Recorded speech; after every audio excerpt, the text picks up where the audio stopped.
আপনার বন্ধু বান্ধবরা যারা চন্দনেশ্বর মন্দিরে আসতে চান বা দীঘাতে আসতে চান তাদের কাছে এই ভিডিওটি শেয়ার করে দিন। দীঘার সমুদ্র সৈকত থেকে মাত্র 10 থেকে 15 মিনিটই সময় লাগে এই জায়গাতে পৌঁছাতে। আমাকে বিশ্বাস না হয় গুগলকে জিজ্ঞাসা করে নিন। দীঘার সমুদ্র দেখতে এসে এই মন্দিরে না আসলে আপনার যাত্রা অসম্পূর্ণই থেকে যাবে।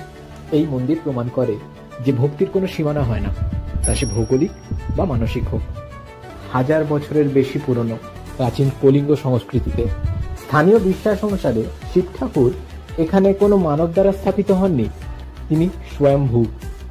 এক রাখালিনী প্রথম এই লিঙ্গটি দেখেন এবং তারপর থেকেই এই পবিত্র ধামের মহিমা শুরু হয়। দীঘাতে এসে এই চন্দনেশ্বর মন্দিরে অবশ্যই একবার পুজো দিন, কারণ বাবা এই অঞ্চলের ক্ষেত্রপাল। সমুদ্রের দুর্যোগ থেকে শুরু করে মানুষের জীবনের ঝড় সবকিছু থেকেই তিনি রক্ষা করেন। ছোটবেলায় গিয়েছিলাম না, আমাদের বাড়ির সবাই দাদারা সবাই গিয়েছিলাম, সব মাসিরা সবাই গিয়েছিল। সে কি বন জঙ্গল ছিল, মানে ঠাকুর মন্দিরটা ছোট, এখন খুব সুন্দর করে। ক্ষেত্রপাল ভোলানাথের পায়ে মাথা ঠেকাতে বহু মানুষ আজ এখানে উপস্থিত হয়েছেন।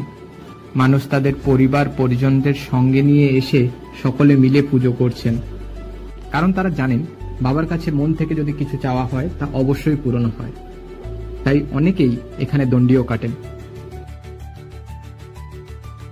এখানে আরো বেশ কিছু ছোট ছোট মন্দির আছে, আমি আপনাদেরকে ঘুরিয়ে দেখাচ্ছি। যেমন এই মন্দিরটি হচ্ছে জগন্নাথ দেবের মন্দির, তার পাশে আরো এক ছোট মন্দির আছে। এখানে অনেক ভক্ত রোজ আসেন, পুজো দেন এবং বাতাসা ফল এই সমস্ত ছড়ান।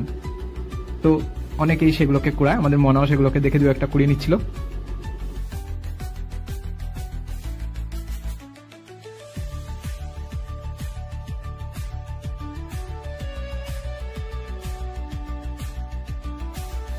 মানুষের লম্বা লাইন পড়েছে, মা লাইন দিয়ে দিয়েছে। এখন সকাল 8:30। আমরা মন্দিরের সামনে ওই দোকান থেকে কিছু ফুল, বেলপাতা, ফল কিনে নিলাম। ভিডিওটা স্কিপ না করে দেখতে থাকুন, আপনাদের সাথে শেয়ার করে নেব এই মহাপুণ্য স্থানে আমাদের পুজো দেওয়ার মুহূর্তগুলো। ফুল, বেলপাতা, বাকি জিনিস 80 টাকার।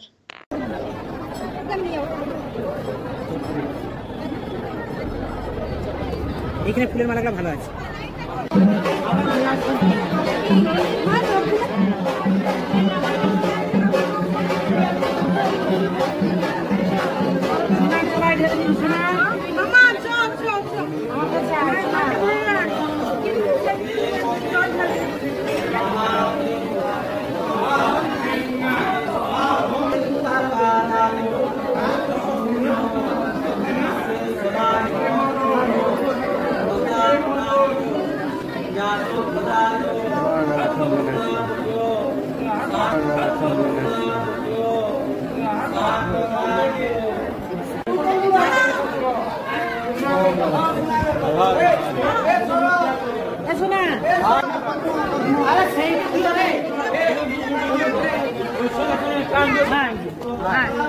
ধর এটা ধর আগে।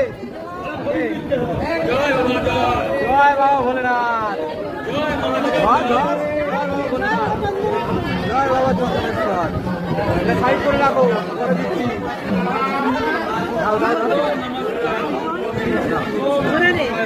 আমরা পুজো দিয়ে বেরিয়ে মন্দিরের পিছন দিকটা এসে পৌঁছলাম। এই জায়গাটায় অনেক মানুষই সুতো দিয়ে ঢিল বাঁধেন।